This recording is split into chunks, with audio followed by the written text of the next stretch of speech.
Muy buenos días a todos. Mi nombre es Josué Alejandro Enamorado. Actualmente soy estudiante de la carrera de Ingeniería Electrónica en la Universidad de Ceutec de Honduras. En esta ocasión me encuentro con el doctor Ricardo Carmona Galán, quien pues es un científico, ¿verdad? Es un investigador del Instituto de Microelectrónica de Sevilla. ¿Cuál es el motivo de encontrarme con él? Pues bueno, el motivo es que estaremos tratando o tocando el tema acerca de lo que son los sistemas heterogéneos de procesamiento sensorial e integración 3D. Para esto, pues le damos la bienvenida al doctor. ¿Qué tal? Un gusto tenerlo por aquí. Hola, ¿qué hay? Gracias por llamar. Bien, doctor, ya entrando pues en materia, me gustaría pues que nos diera una breve descripción o para poderlo conocer más acerca de sus estudios, su trabajo, su formación académica, actualmente, en dónde se desempeña. Vaya, se cortó. Se ha cortado un momento, ¿no? ¿Me oye? Sí, sí. Ajá. No, es que se ha cortado brevemente, ¿no? Bueno, pues yo me llamo Ricardo Carmona, como acabas de decir. Estudié física en la Universidad de Sevilla y bueno, la especialidad que cogí se llama física electrónica, que por entonces en Sevilla estaba muy orientada al diseño de circuitos integrados, o sea, la física a la microelectrónica, ¿no? Bueno, cuando acabé la licenciatura, pues tuve que hacer servicio militar, etcétera, pero empecé a investigar con un grupo de diseño de circuitos integrados que luego se constituyó en el Instituto de Microelectrónica de Sevilla. Y bueno, estuve un tiempo dando clases en la Escuela de Ingenieros de telecomunicación, sobre todo de una especie de teoría de circuitos avanzada. Luego estuve también un tiempo en los Estados Unidos y bueno, en medio de mi doctorado. Luego hice el doctorado, saqué una plaza del CSIC, que es el Consejo Superior de Investigaciones Científicas, que es una especie de red de laboratorios nacionales de investigación. Y bueno, el grupo de la Universidad de Sevilla y esta red, pues entre la Universidad de Sevilla y esta red, pues son los que dirigen el Instituto de Microelectrónica de Sevilla, al que pertenezco, ¿no? Entonces, no sé, ¿quieres que te cuente a qué me No, dedico? no, claro, claro, no, muchas gracias, doctor. De verdad, una carrera muy, muy distinguida, mi admiración, la verdad. Gracias. Eh, Hemos leído un poco acerca de usted, ¿verdad? Sus investigaciones, sus capacidades, una persona muy capaz. Y ya entrando un poco en materia, con esta línea de investigación, ¿verdad? Del Instituto de Microelectrónica, eh, me gustaría consultarle qué lo motivó a iniciar esta línea de investigación. ¿Cuál fue el motivo? Bueno, tú sabes que por lo general uno empieza a trabajar en temas que le proponen los grupos de investigación en los que se inserta, ¿no? O sea, tú llegas con intención de estudiar el doctorado, tienes una idea muy poco clara de qué es lo que quieres hacer y Sí, entonces se te ofrecen una serie de temas y luego ya tú te vas especializando en el tema que te atrae más, ¿no? Hombre, el grupo en el que yo estoy trabajando desde el principio se llama el grupo de microelectrónica analógica y de señal mixta, ¿no? Esto es una historia muy larga de un catedrático que fundó el Departamento de Electrónica en la Universidad de Sevilla. Bueno, pues este señor hace mucho tiempo, en medio de la revolución digital, apostó por la electrónica analógica. Una cosa un poco paradójica. ¿Por sí, qué hizo esto? Bueno, porque el planteamiento era que por mucha potencia de cálculo que pudieran adquirir los circuitos integrados digitales, sí, siempre necesitaban una interfaz analógica con la que conectarse con el mundo. Bien fuera correcto. una antena, un sensor, un convertidor digital analógico, etcétera. Entonces, la especialidad de nuestro centro son los circuitos analógicos y de señal mixta. Y en Entiendo. particular, la parte a la que yo me dedico, pues son los sensores de imagen. Sensores de imagen. Correcto. Y un poquito más adelante estaremos hablando de eso, Uh -huh. precisamente de la parte sensorial.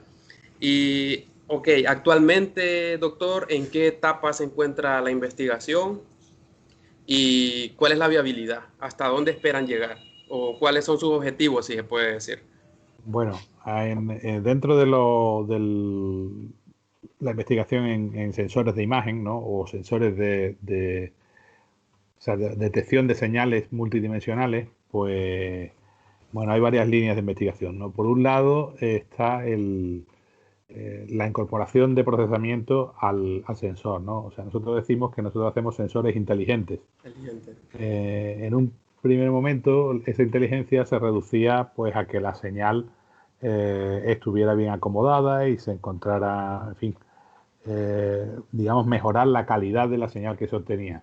Correcto. Un poco más adelante, pues se empezaron a incluir circuitería digital o sea, convertidores analógicos digitales que convertían esa señal a digital y luego más circuitería digital que procesaba esa señal sensorial pues para ir adelantando trabajo al sistema al que se incorporaba este dispositivo, ¿no? Bueno, esa es una línea de investigación, la de la incorporación de información con el fin de adelantar el procesamiento visual, acercarlo al sensor. Otra línea de investigación es la bueno, en la que nosotros estamos trabajando es la detección de fotones aislados, ¿no? Zonas aisladas. Bueno, que es interesante para diferentes cosas, ¿no? Para lo que es la estimación del tiempo de vuelo de los fotones, que se llama. Eso sirve para el LIDAR o sirve para la imagen médica, sirve para muchas cosas, ¿no? Para Sí, física de alta energía, en fin, este tipo de sensores. perfecto, entiendo, doctor, excelente. Ok, ya entrando ya un poco más en materia, Mm, me gustaría que de una manera más simple o con sus palabras, ¿verdad? mm, Nos describiera de manera un poco más detallada o más simple, como le dije.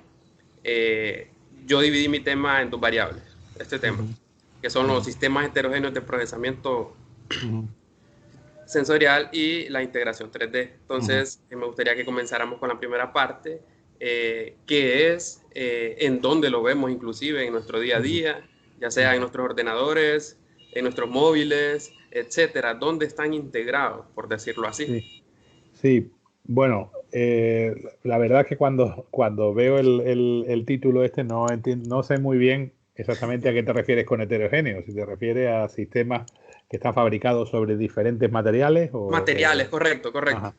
Bueno, bien, lo que ocurre, o sea, toda la electrónica que nosotros conocemos y sobre todo la electrónica de consumo está muy orientada a la miniaturización y la integración de funcionalidad, ¿no? O sea, el progreso, digamos, movido bueno, por meros motivos económicos, ¿no? Mientras más eh, eh, integrado está el sistema, menos costoso es fabricarlo, a menos que topes con algún límite, alguna Claro, dificultad de fabricación, lógicamente, si tienes que comprar sí, máquinas nuevas, tienes que hacer una inversión grande, ¿no? sí, Pero además es que esa miniaturización te permite integrar más funcionalidad en el mismo sistema. Lo que quiere decir que el producto pues adquiere valor, ¿no? Entonces tienes una cosa que es mucho menos costosa de fabricar, pero que además hace más funciones, ¿no? hace más funciones. Entonces, en el ámbito de los sensores, bueno, pues resulta que no todas las magnitudes que nosotros pretendemos capturar de nuestro entorno eh, no para todas ellas el silicio es un buen sensor, El ¿no? silicio, De correcto. hecho, ni siquiera es un buen sensor para la luz. No Sí, tiene una ganancia muy grande, pero bueno, como se puede integrar mucha funcionalidad, se utiliza, ¿no? Entonces, ¿qué pasa? Que hay algunas magnitudes, no sé, estoy pensando, por ejemplo, en la radiación electromagnética en los terahercios, ¿eh? En las decenas de terahercios que correspondería a lo que sería la radiación infrarroja, pues sirve para ver cosas que no vemos nosotros habitualmente, ¿no?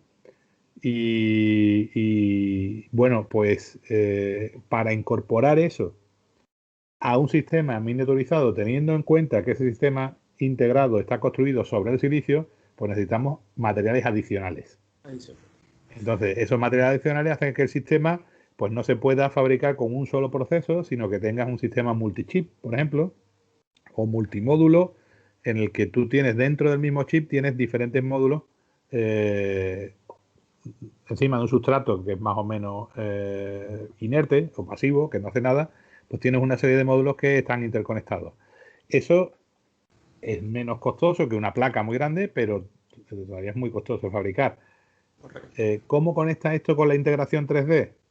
Bueno, pues si queremos que esos sistemas cuyos subsistemas están integrados en diferentes procesos de fabricación vayan al mismo chip, necesitamos de alguna manera buscar la forma de conectar de uno a otro verticalmente a través de esa estructura, digamos, de sándwich de diferentes materiales, ¿no? Apilados, como se le dice. Exactamente, Y es exactamente. ahí en Entonces, donde entran las diferentes tecnologías de integración, ¿verdad? bueno, para hacer integración 3D ha habido muchos intentos, ¿no? Ahora mismo lo más avanzado, digamos, lo más avanzado en cuanto a lo que sería el pitch, o El sea, PIC. la cantidad de señales que se pueden transmitir en paralelo o lo Sí. cerca que pueden estar unas vías de otras, pues lo más avanzado está en los sensores de imagen que ahora mismo fabrican, pues yo que sé, por ejemplo, Sony o Samsung. Esta gente tiene sensores de 3 capas. La primera capa es la capa sensora en sí. La segunda capa es la interfaz, digamos, y el convertidor analógico digital. Y en la tercera capa, pues tienen una memoria de muy alta capacidad. Todo dentro del... No es el mismo chip, pero sí Uno sobre el otro. perfil físico son 3 chips uno encima de otro que, en fin, en apariencia, hasta que no lo miras por el microscopio no te das cuenta de que hay más de un chip ahí, Que hay ¿no? más de un chip, correcto. Ajá. Correcto. Excelente. Y doctor, ¿cuál cree que sea pues el mayor aporte de esta integración 3D? Bueno, ya te digo, la mayor ventaja es que al no tener que mover señales muy lejos y al estar todo muy cerca y poder trabajar con muchas señales en paralelo, pues hay un tanto por ciento de la energía que tú necesitas en memorizar, mover la información de un lado para otro, que se te la ahorra, con lo cual el sistema es muy eficiente. Eh, También la energía que tú necesitas para cargar los nudos cuando tú tienes un sistema con varios chips es mucho más grande. Tú necesitas más potencia. Sin embargo, cuando todo queda dentro de un chip muy reducido, las distancias son más cortas, la potencia que necesitas invertir es mucho más pequeña. Sí, Entonces, los sistemas son más eficientes y al mismo tiempo, una vez que estos procesos, o sea, una vez que estos productos entran en producción, pues el coste se escala, ¿no? Entonces es muy barato, ¿no? es muy, Comparado con sistemas que son más voluminosos, ¿no? correcto. Y a esto iba orientada mi pregunta, el por qué elegir la integración 3D Ujú. o cuál es el motivo, pues siempre orientado a esto, factor económico, Sí, ya sea no, máximo no, de rendimiento. sí, no, no siempre, porque o sea, tú tienes también otros, o sea, existen a lo mejor algunos conceptos fundamentales que hacen que una arquitectura tridimensional te permita hacer cosas que no te puedes plantear en una arquitectura bidimensional. Por ejemplo, si tú necesitas alcanzar una velocidad muy grande de procesamiento de esa señal sensorial, tú necesitas trabajar en paralelo. Si no puedes tener una estructura 3D en la que toda la información del sensor pasa en paralelo a la información a la circuitería de procesamiento que viene a continuación, entonces todo eso tiene que salir por un lado, tiene que salir de alguna manera, tienes que multiplexar los canales, con lo Correcto. cual hay velocidades que no te puedes permitir simplemente porque no tienes esa conexión paralela, ¿no? Entonces, en fin, esta estructura pues permiten pensar en cosas que superan limitaciones que tiene la tecnología planar, ¿no? Entiendo, entiendo, doctor. Y a su criterio o a su opinión muy personal, hacia dónde cree que nos pueda llevar esta integración 3D o qué le falta? ¿Qué le falta para estar mucho más óptima o si ha habido algún atraso? Bueno, ha habido un atraso importante en una técnica que se llama la Through Silicon Vias, o sea, los agujeros en la oblea de silicio que van.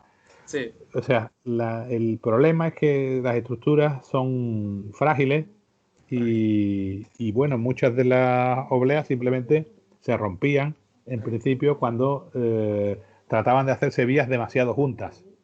Aparte, sufren un estrés mecánico. Ya te digo que eso, de todas maneras, esa no es mi especialidad.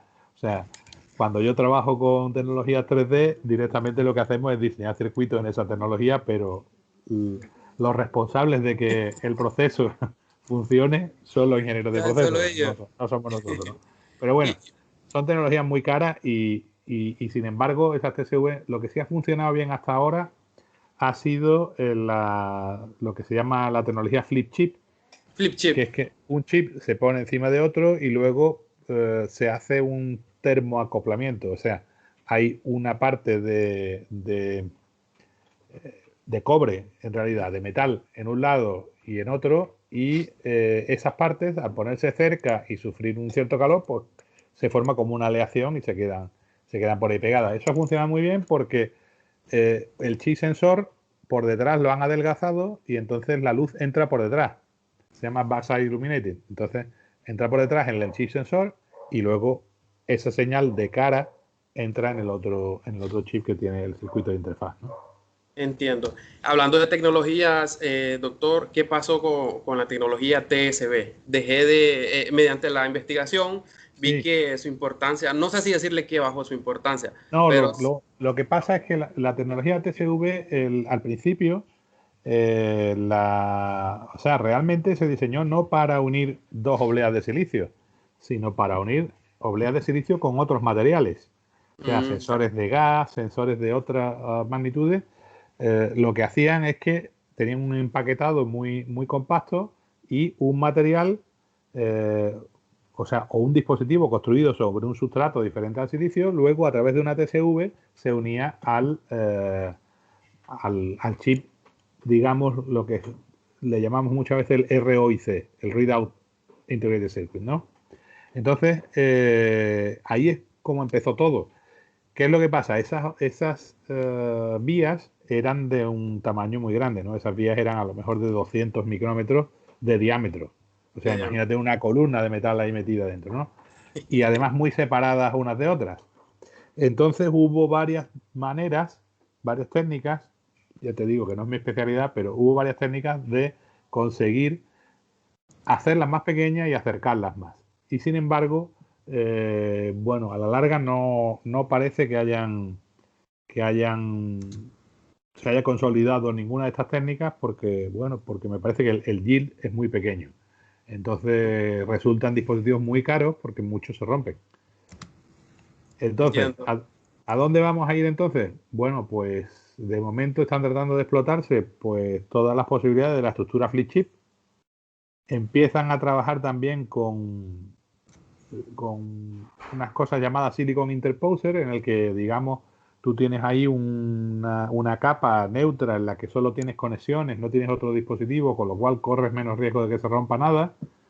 Y, y nada, en la dirección de las TSV, pues me imagino que seguirán intentándolo. Y bueno, y pasará como, ya te digo que yo soy de un grupo de microelectrónica analógica. Entonces, ¿qué ocurre? Nosotros, las tecnologías que nosotros hemos usado, el motor del progreso de esas tecnologías era el procesamiento digital, o bien para baja potencia, o bien para high performance, ¿no? Ay, performance. Entonces, ¿qué pasa? Hasta que no estaban consolidados los procesos, no empezaban a medir parámetros que nos interesaban a los diseñadores analógicos. Bueno, pues pienso que con la tecnología 3D va a pasar prácticamente lo mismo. Lo mismo.